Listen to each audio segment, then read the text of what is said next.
ఎన్నైనా చెప్పరా, నువ్వు అలా చేయడం మాత్రం తప్పురా. ఎలా చేయటం? దానికి ముందు కేబినెట్ సమావేశానికి వెళ్ళాల. సో ఇప్పుడు ఈ రోజు తాజా కేబినెట్ సమావేశానికి వెళ్ళా. ఈ రోజు కూడా ఆయన విజయవాడలోనే ఉన్నారు. విజయవాడలోనే ఉండి కేబినెట్ సమావేశానికి పవన్ కళ్యాణ్ అటెండ్ కాకపోవడం పైన రకరకాల ఊహాగానాలు, రకరకాల విశ్లేషణలు వస్తున్నాయి. నేను ఇన్ఫర్మేషన్ చెప్పట్లేదండి, ఫీలింగ్ గురించి చెప్తున్నాను. ఎందుకు ఫీల్ అవుతున్నావు? ఫీల్ అవ్వాల్సిన సంఘటన కాబట్టి.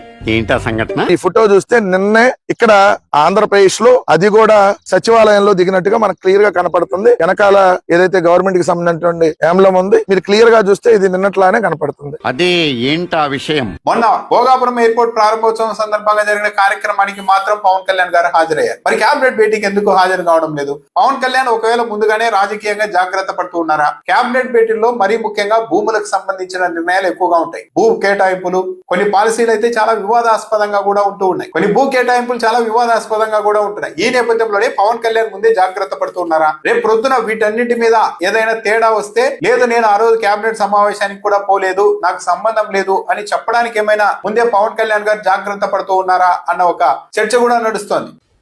ఏం జరిగింది? సో ఇప్పుడు వరుసగా మీటింగ్లకు ఆయనకి ఎందుకు వెళ్ళట్లేదు అనే ప్రశ్నకు మాత్రం ఆన్సర్ దొరకట్లేదు.